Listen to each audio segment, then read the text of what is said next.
à toutes et à tous, je suis ravie de vous retrouver pour une nouvelle émission Isère Mag, le mag du département. Le dossier de ce numéro, la stratégie pour la transition écologique. Et ce n'est pas Romain Pourreau, éleveur à Gilonnet, éleveur de poules apparemment, mais Vincent Chicry, le vice-président du département chargé de la transition écologique qui va nous accompagner une partie de cette émission. Et comme il est également maire de Bourgoin-Jallieu, nous avons convenu de nous retrouver devant la maison du département. Je vais aller le rejoindre dans un instant, mais pour découvrir les autres sujets de cette Isère Mag, je vous laisse jeter un coup d'œil au sommaire. Le département de l'Isère prend ses clics et ses salles. Le dispositif Un clic, une salle permet à des associations d'occuper des espaces gérés par la collectivité et temporairement vides. C'est la 4e édition de la bourse Coup de pouce Jeune Isère pour les 11-25 ans qui ont des rêves plein la tête dans des domaines divers et variés et pas beaucoup de moyens financiers. Pour aller à la rencontre des populations qui n'ont pas toujours un accès facile aux soins, le département de l'Isère se dote d'un nouveau camion santé financé par l'ARS. C'est dans la boîte avec Cap Container, une entreprise de l'île d'Abo qui donne une seconde vie aux containers maritimes, récompensés dans la catégorie engagement responsable, transition écologique et énergétique. Et puis Karina Kaikkonen transforme nos anciens vêtements en tableaux, installations et sculptures, à voir dans le cadre de la saison départementale des habits et nus.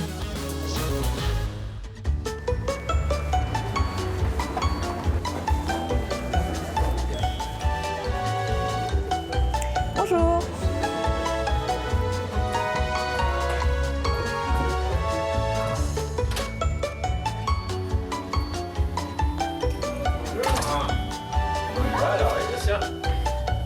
Bonjour Vincent Chicry. Bonjour. Je rappelle que vous êtes vice-président du département de l'Isère en charge de la transition écologique. Évidemment, le dérèglement climatique s'accélère, on le sait tous, il est d'ailleurs 2 fois plus marqué dans les Alpes qu'ailleurs, ce qui pose évidemment des questions de solidarité humaine et territoriale, dont le département est garant. La stratégie globale du département, le schéma des transitions, vous l'avez symbolisé par une boussole. Alors moi aussi, j'ai apporté ma boussole, mais évidemment, c'est pas la même. Non, c'est pas exactement la même, mais l'idée est la même, c'est de montrer le nord, de montrer le cap. Et ce cap, c'est effectivement celui de la transition écologique, mais avec les valeurs qui sont celles du département, c'est-à-dire basées sur la science, avec des objectifs mesurables, notamment sur les émissions de gaz à effet de serre. Et puis en étant très pragmatique, on n'est pas là pour punir, on est là pour inciter, pour informer. On est là aussi pour accompagner nos partenaires. Nos partenaires, c'est notamment les collectivités, parce que le département est le premier partenaire des communes. Et donc souvent, ce qu'on fait, c'est plutôt pour inciter les collectivités à aller dans l'avant ou les accompagner, par exemple quand elles déploient des panneaux photovoltaïques, quand elles plantent des arbres, des choses comme ça. Donc des choses très concrètes, très simples, mais qui peuvent avoir un vrai impact sur notre empreinte écologique. Vous n'êtes pas là pour donner des leçons, des bons, des mauvais points, c'est pas l'idée. Absolument pas. D'ailleurs, quand on est arrivé, on a supprimé quelque chose qui s'appelait l'éco-conditionnalité, où avant de donner une subvention, on vérifiait que les communes faisaient bien. Et on nous a dit à l'époque, mais alors c'est que vous n'êtes pas écologique. En fait, c'est pas du tout ça. C'est que nous, on pense que les maires, ils sont tout à fait aussi capables que nous d'avoir une politique écologique et des objectifs de bon sens. Et nous, on est plutôt là pour, par exemple, leur dire si vous plantez des arbres, on va vous aider à financer ces arbres. Ou pour leur dire si vous avez un projet de déployer des panneaux photovoltaïques sur un territoire d'une intercommunalité, on va vous accompagner, vous aider, vous financer les études, financer le diagnostic, des choses comme ça. Et vous êtes aussi là pour donner le bon exemple quand même. Absolument. Une de nos valeurs, c'est l'exemplarité. Et dans ces politiques publiques, le département a vraiment fait beaucoup au cours du précédent mandat et de celui-ci. Si on regarde le total de nos émissions de gaz à effet de serre, en fait, il y a 3 grands postes. Le premier, c'est tout ce qui est bâtiment. Et là-dessus, on a fait des gros investissements, notamment l'hôtel du département, des investissements considérables, mais aussi dans d'autres bâtiments du parc du département et aussi les collèges. Il y a des très gros investissements dans les collèges, pas seulement d'ailleurs pour les isoler, mais aussi pour faire ce qu'on appelle des cours oasis, ramener de la verdure, ramener des arbres. Tout ça, c'est à la fois de la politique écologique, on veut économiser de l'énergie ou des émissions, mais c'est aussi une politique de confort, de qualité de vie pour nos élèves dans les collèges, par exemple. Donc il y a tout ce qui concerne le bâtiment. département. Ensuite, il y a ce qui concerne l'alimentation. Alors, on revient au collège, par exemple, l'alimentation des jeunes. On veut que ce soit local, bio. On veut limiter le gaspillage, hein, d'une manière très simple et très efficace de limiter, de diminuer notre empreinte écologique. Et il y a eu des gros progrès à faire dans ce domaine-là. Et puis, le dernier domaine qui est un peu plus difficile, c'est la voirie. Mais même dans le domaine de la voirie, on a des pistes, par exemple, des enrobés tièdes qui permettent d'avoir moins d'émissions quand on fait de la voirie. Donc voilà, on déploie vraiment toutes ces stratégies en parallèle pour que le département soit exemplaire. On considère que la première manière de faire pour le département et pour l'ensemble de ce territoire, c'est déjà de montrer que nous, on est capable de prendre nos responsabilités. Et parmi les aides récentes que vous avez présentées, vous avez le département a signé récemment une charte pour financer l'accompagnement des établissements médico-sociaux dans le but de réduire la facture énergétique. Absolument. En fait, on a commencé par mettre en place ce qu'on a appelé le bonus écologique pour que des communes qui fassent des travaux de rénovation énergétique aient un petit bonus supplémentaire au-delà de l'aide traditionnelle qu'on pouvait donner pour ce type de travaux. On a fait ce qui concernait notre parc à nous, j'en ai parlé, hein, avec les collèges, l'hôtel du département. Et puis l'étape suivante, c'était de dire qu'est-ce qu'on a encore ensuite dans notre orbite un peu plus large. Et il y a notamment les établissements médico-sociaux qui n'appartiennent pas au département, mais qui dépendent beaucoup de notre politique. Nous, on soutient les personnes âgées. Et donc, il y avait cette idée d'accompagner les responsables de ces établissements. En plus, c'est un milieu qui est un peu éclaté, ils n'ont pas forcément toujours les moyens, l'ingénierie. Donc, on va les accompagner pour mettre en place ces politiques d'amélioration de la performance thermique. Et c'est d'autant plus important que là aussi, on veut faire des économies, mais on veut aussi que nos aînés y vivent bien. C'est vrai que quand il y a une vague de chaleur, pouvoir être bien dans son EHPAD, c'est quand même super important. C'est même un enjeu vital. Donc, c'est pour ça que c'était important pour nous. Et puis de faire tous ces gestes, ça montre aussi que c'est possible, finalement. On peut y arriver s'il y a des actions qui sont menées. Absolument, c'est possible, c'est concret, c'est pragmatique. Nous, on n'est pas dans les grandes déclarations, on ne ressort pas les rapports du GIEC chaque fois qu'on veut planter un arbre quelque part, mais on pense qu'avec des actions concrètes, c'est finalement la meilleure manière d'obtenir des résultats et de montrer ce qu'est la transition écologique. Bon, alors cette fameuse boussole, on va la découvrir au fil du mandat. Mais moi, je voulais me rendre au parc des Lilates. Est-ce que vous pouvez me dire dans quelle direction ça se situe ? Alors, c'est un petit peu par là-bas, donc on va dire au nord-ouest, et c'est pas très loin. Vous allez y arriver facilement. Merci beaucoup. Merci à vous. Au revoir.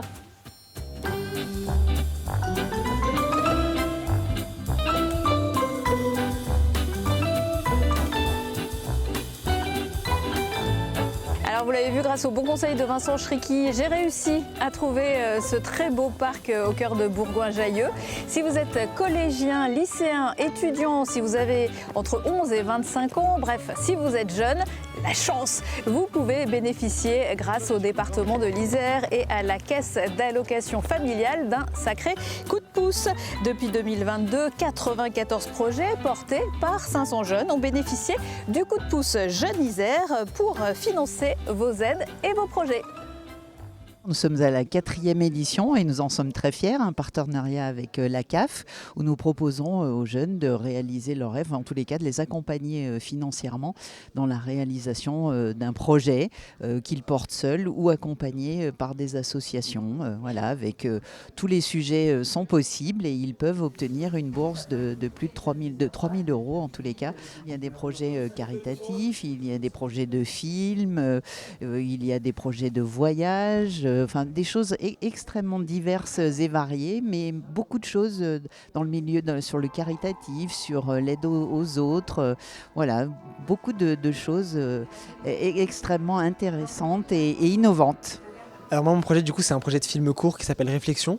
C'est un film qui tourne autour de la santé mentale, notamment chez les jeunes, où on suit l'histoire d'Azad, qui est un jeune qui va traverser des difficultés comme on peut tous en traverser. Donc là, c'est vrai que c'était aussi un défi de savoir gérer un budget, mais ça met aussi à l'aise sur l'équipe et aussi ça a permis que ça se fasse dans de très bonnes conditions. On a pu nourrir les personnes, on a pu défrayer du matériel, on a pu défrayer des déplacements, on a pu et aussi ça apporte une crédibilité et puis ça apporte des opportunités comme celle-ci pour parler de ce projet et pour diffuser le message.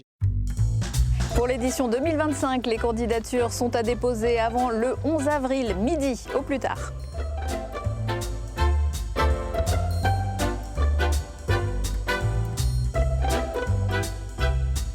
Les projets, c'est formidable, à condition bien sûr d'être en bonne santé. Le département a aussi une mission de santé publique et de prévention qui s'adapte et évolue. La tuberculose, par exemple, n'a pas disparu, pas en Isère plus qu'ailleurs.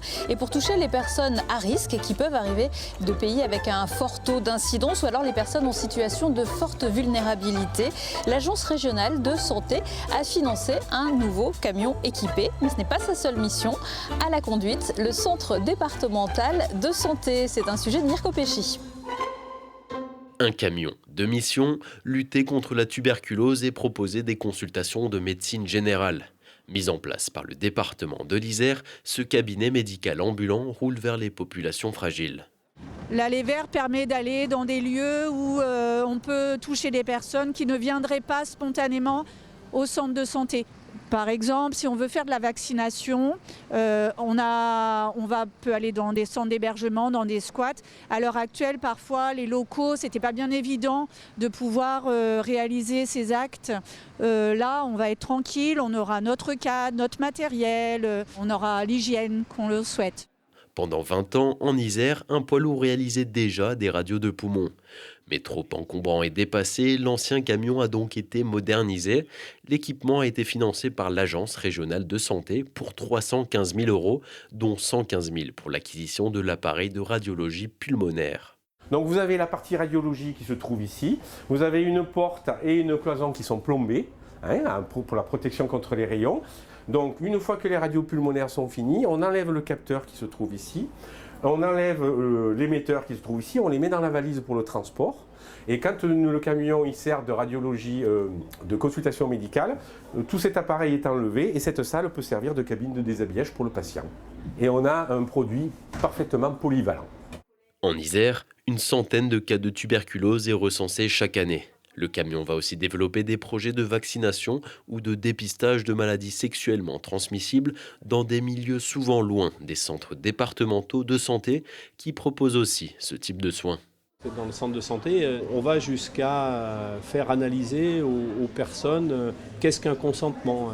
Et puis, c'est la vaccination, la prévention. Donc, vous voyez, le panel est extrêmement large. On fait aussi de l'interruption volontaire de grossesse médicamenteuse, des missions de prévention, des missions essentielles pour des publics précaires.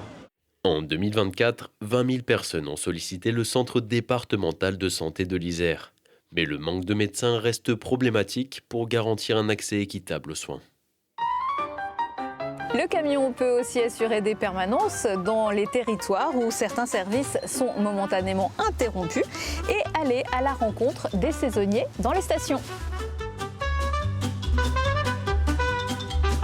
Si un camion peut devenir un cabinet médical, pourquoi un container maritime ne pourrait-il pas devenir un food truck, un logement ou même une salle de classe? C'est le pari d'un entrepreneur de l'île d'Abo et de son équipe. Maxime Sonnen les a rencontrés. Rien ne se perd, tout se transforme. Une formule qui a été prise au pied de la lettre par Claude Nassau, qui depuis 2017 dirige son entreprise Cap Conteneur à l'île d'Abo. Son objectif ? Recycler les conteneurs pour les transformer en équipements utiles, mobiles et bon marché. Alors, notre matière première, c'est le conteneur maritime, donc c'est du conteneur de réutilisation. Et ensuite, on le met en atelier, on le transforme sur différentes formes, donc l'événementiel, l'industrie, l'immobilier, le bâtiment.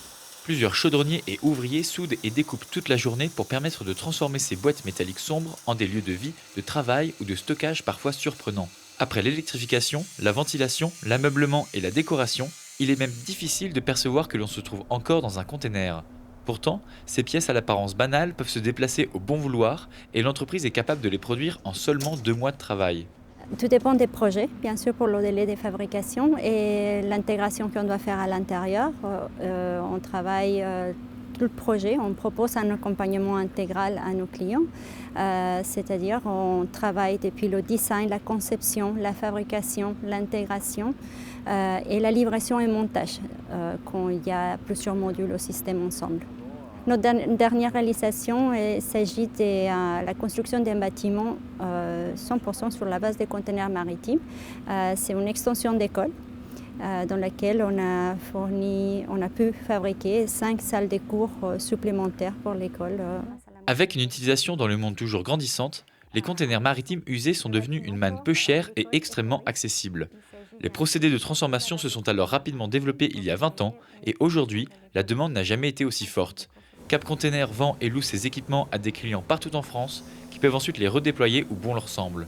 Ça, c'est un plan de travail, bien sûr. Les bureaux, il faut qu'ils soient placés. Il y avait un poste de travail ici, un poste là et un poste là-bas. Ce conteneur doit être livré dans une quinzaine de jours. En 2024, l'entreprise est devenue l'un des lauréats du prix décerné par Isère Attractivité dans la catégorie Engagement responsable. Une belle récompense pour un succès bien à flot. Cap Container a également équipé le centre de formation des sapeurs-pompiers de la Côte-Saint-André en caissons à feu.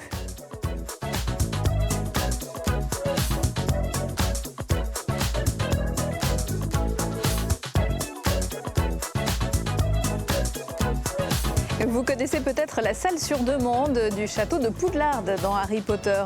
Eh bien, son tour de passe-passe en 2022, le département a créé le dispositif Un clic, une salle pour proposer aux associations des mètres de carrés de locaux ponctuellement inoccupés. Voyez le reportage de Mirko Pesci. Le soir, le week-end ou pendant les vacances, les collèges sont vides. Pourtant, ils ont l'équipement adapté pour accueillir des activités sportives. Alors, depuis 2022, le département ouvre leurs portes aux associations qui manquent de place.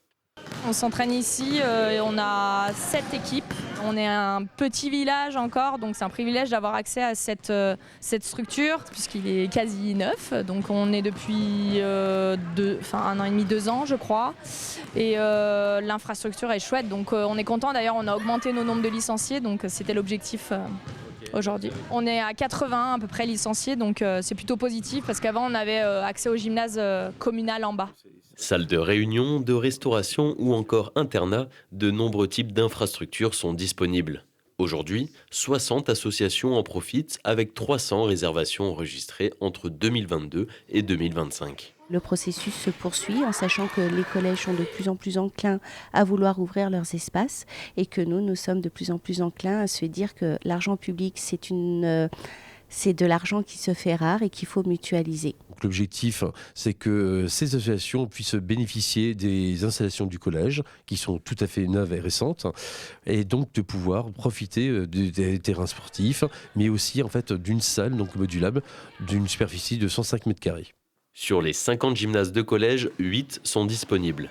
Pour réserver, tout se passe sur le site Un clic, une salle. Les tarifs varient de 12 € l'heure pour un gymnase à 25 € pour un auditorium. Le dispositif est extrêmement simple.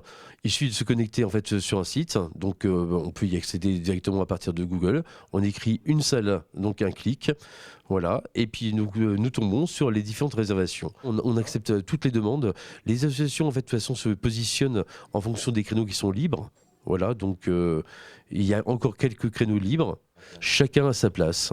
D'ici 3 ans, le département vise à intégrer la totalité des gymnases de ses 97 collèges publics ainsi que la grande majorité des maisons du département.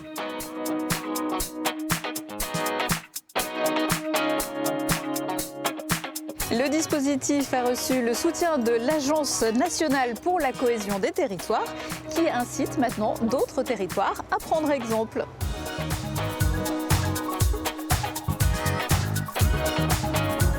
En 2025, on célèbre un anniversaire capital, le mien bien sûr, mais aussi celui de la Tour Perret de Grenoble qui aura le double de mon âge. Je vous laisse faire le calcul. L'édifice conçu par Auguste Perret a été érigé dans le parc Paul Mistral il y a tout juste 100 ans pour l'exposition internationale de la houille blanche et du tourisme. De nombreux événements viendront ponctuer le centenaire de cet événement avec Hydro 21, le département de l'Isère, Grenoble-Alpes Métropole et les communautés de communes du Grésivaudan et de Loisan. La Tour Perret, qui n'a pas vu de visiteurs depuis 60 ans, rouvrira en 2026 à l'issue d'un chantier de 15,5 millions d'euros, dont 3 millions d'euros financés par le département. Elle n'a pour l'instant pas prévu d'emballer la Tour Perret, mais avec l'imagination des artistes, on ne sait jamais. Originaire de Finlande, Carina Kaikkonen parcourt le monde depuis les années 80 pour présenter ses installations monumentales créées in situ à partir de vêtements de seconde main. Puisque les chemises souvent blanches sont au cœur de son travail, il était normal que le département lui accorde sa nouvelle carte blanche. C'est un sujet de Maxime Sonnen. La saison artistique des musées du département suit son cours, avec son thème central, Déshabillez-nous. Et pour une nouvelle exposition au musée Hébert, une carte blanche a été donnée à l'artiste finlandaise Kaarina Kaikkonen, connue internationalement depuis 20 ans pour ses installations spectaculaires fabriquées à partir de vêtements. L'artiste montre ici en fait tout ce travail qu'elle fait autour du vêtement, mais qui est complètement inédit, qui est une approche totalement nouvelle et qui est parfois un peu étonnante, voire déstabilisante, mais aussi très très poétique, et donc qui montre que le vêtement il peut être vraiment abordé sous des angles très différents. Matériau de fabrication fétiche de l'artiste, la chemise est omniprésente dans les œuvres de l'exposition. Elles ont toutes été déjà utilisées et portées et proviennent de dons ou de collectes, un moyen de leur redonner une seconde vie et de continuer de raconter leur histoire. Les chemises d'hommes sont importantes pour moi.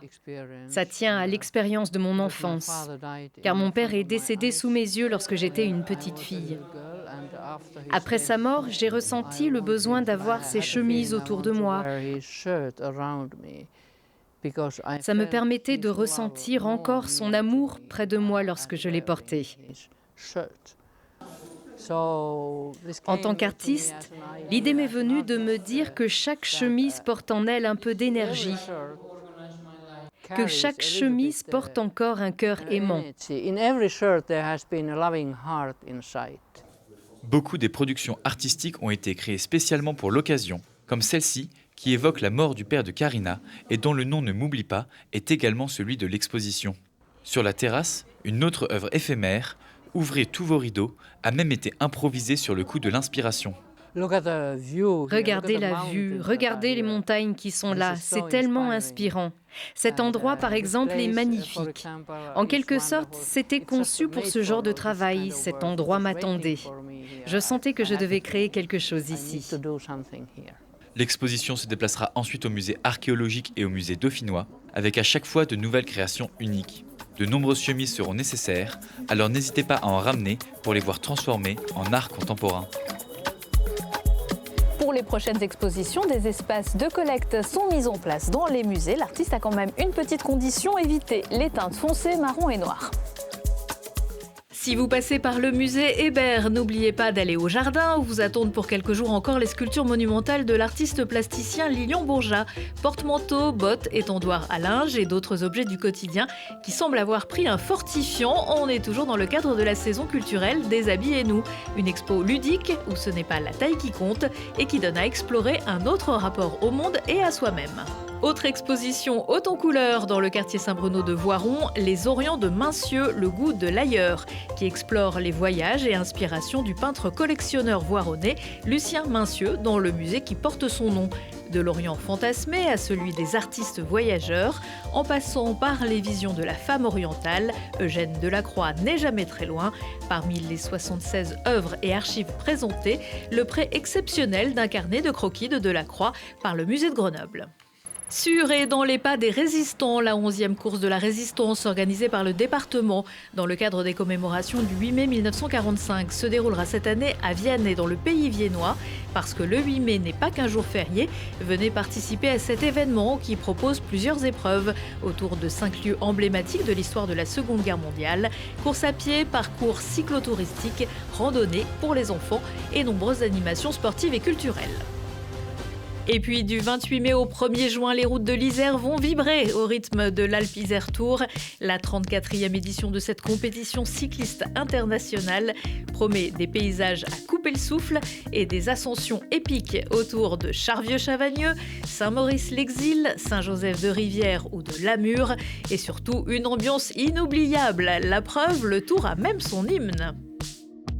Toutes ces infos, vous les retrouvez dans le magazine papier Isère Mag et bien plus encore sur le site isère.fr qui fait peau neuve. Une nouvelle formule plus accessible et plus dynamique pour découvrir toutes les missions du département, vos élus, celles et ceux qui font l'actualité, ce qui se passe près de chez vous ou encore comment accomplir vos démarches, que vous soyez particulier, entreprise, collectivité ou association et même les anciens numéros d'Isère Mag et d'Alpizir. Bref, isère.fr, c'est votre département à portée de clic.